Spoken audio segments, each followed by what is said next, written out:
Trumpet, page 16, line number 63, bingo. Now, this one also uses that high B flat that we learned just a moment ago in line 62. If you need to refer back to that video for climbing stairs, please do so. But our high B flat, fingered with first finger, is similar to our low one, except it has much faster air.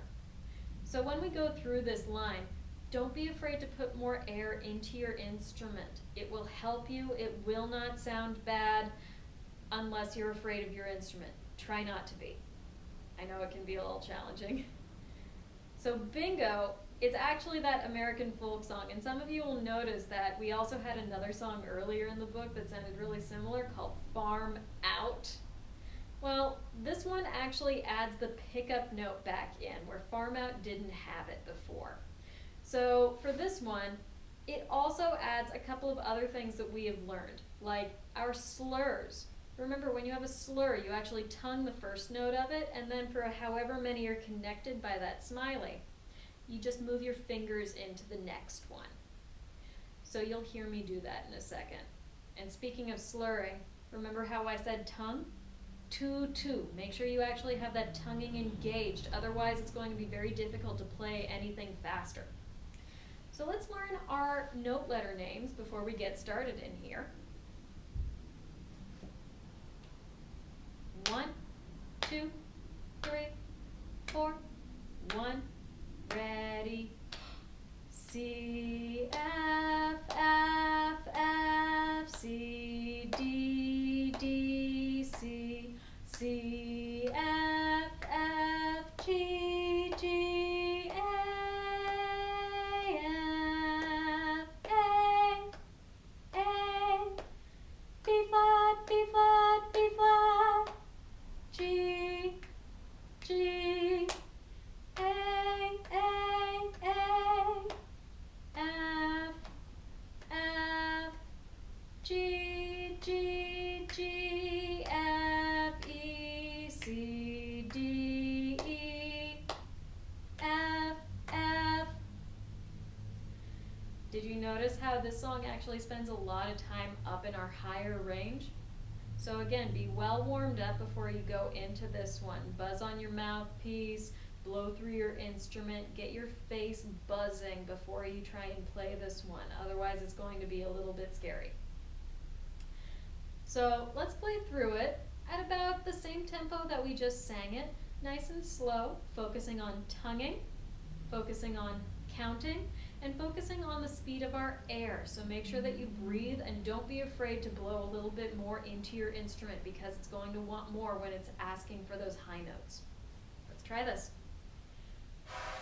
1, 2, 3, 4. 1, ready.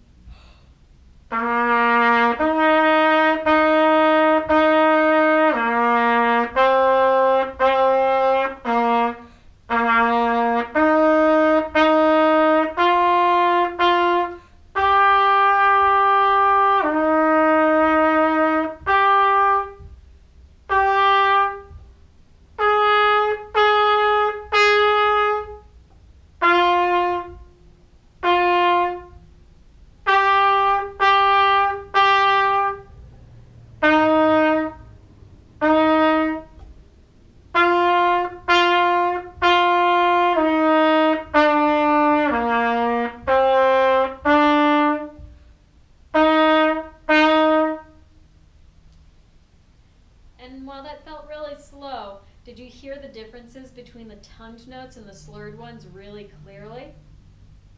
Good. So again, tongue everything unless you're told otherwise. And it's like you want to begin the blow with the sound of the tonguing. So some people really ask me a lot, Miss Anna, how do I do that? And the answer is you kind of got to experiment. So for me, what I do is I put my tongue in place inside my mouth, ready to say the letter T, and I just don't follow through with it. So, and I can push a little bit of air against the back of my tongue because it's sealed up into the roof of my mouth.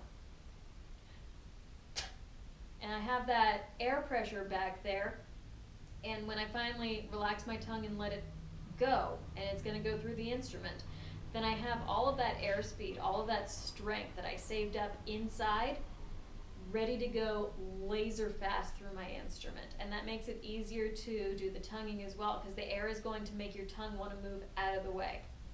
So try it a couple of times, and one of my favorite things to do there is to find a corner. And I will go into that corner and face my bell into it, so that it's not going to go all over the place in terms of sound. It's just going to feed back at me, and I just want to figure out my tonguing.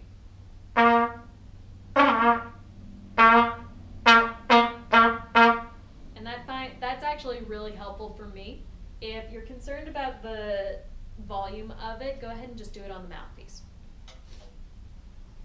So bingo, a little bit faster this time. 1, 2, 1, ready.